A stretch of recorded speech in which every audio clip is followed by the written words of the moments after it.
Assalamualaikum warahmatullahi wabarakatuh. Perkenalkan, nama saya Imratun Fitriyah.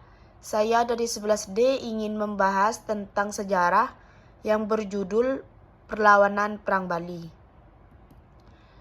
Perang Bali pertama yaitu Perang Bali adalah perlawanan yang dilakukan oleh rakyat Bali dalam melawan pasukan Belanda pada tahun 1846 di Bali.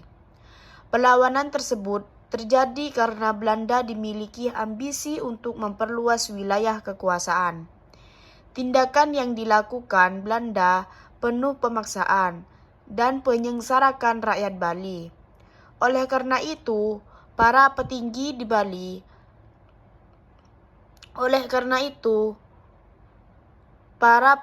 di Bali geram dengan tindakan yang dilakukan oleh Belanda. Pada abad ke-19, Belanda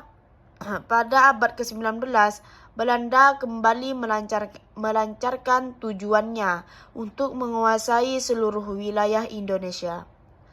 Bali merupakan salah satu wilayah yang menjadi sasaran Belanda.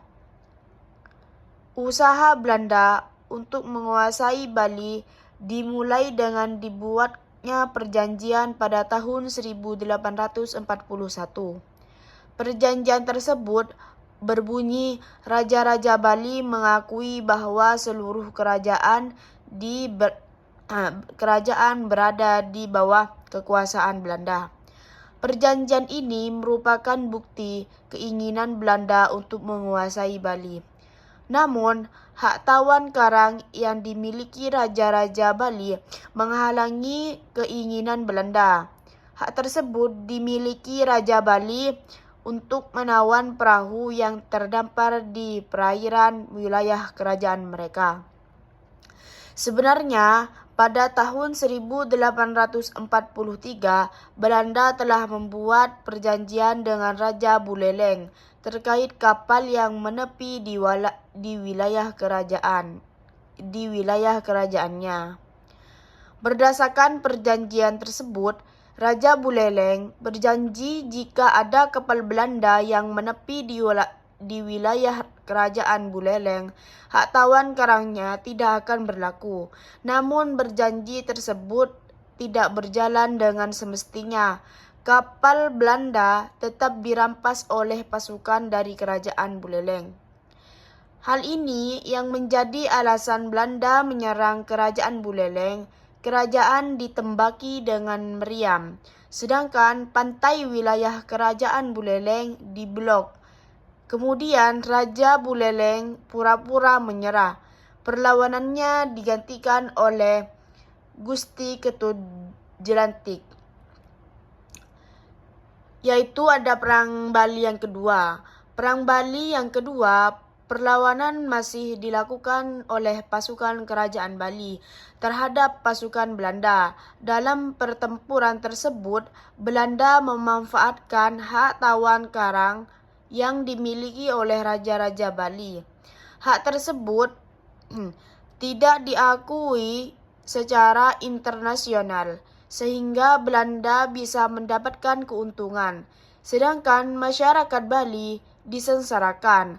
Kala itu pasukan Belanda jumlahnya mencapai 2.400 prajurit.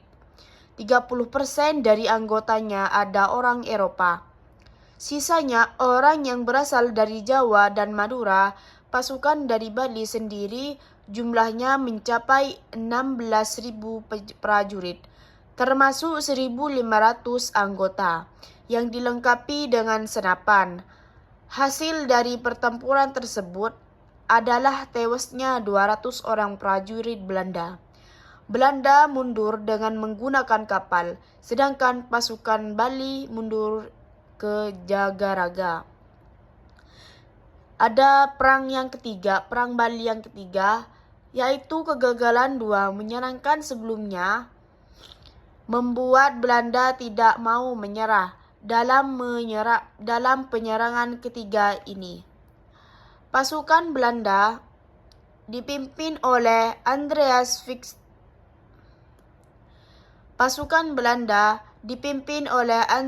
Victor diberikan tugas untuk memimpin pasukan yang terdiri dari 100 buah kapal, 5.000 prajurit, serta 3.000 pelaut. Tanggal 28 Maret 1849, pasukan tersebut menuju Buleleng, tetapi tidak melakukan banyak perlawanan. 2 hari kemudian, mereka berpindah tempat ke Singaraja untuk melakukan perundingan. Sayangnya, perundingan tersebut gagal. Karena kegagalan tersebut, pasukan pimpinan Michel merencanakan penyerangan ke Jagaraga.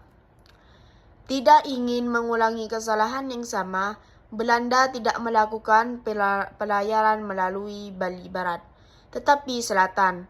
Pasukannya mendarat di Padang Bali untuk bersiap menyerang Kelungkung terlebih dahulu. Setelah berhasil menduduki Kelungkung, Belanda langsung menyerang Goa Lawah dan Kusamba. Sayangnya, pasukan Belanda kembali mendapatkan banyak korban karena terserang wabah. Cukup sekian dari saya, kurang lebihnya mohon maaf. Assalamualaikum warahmatullahi wabarakatuh.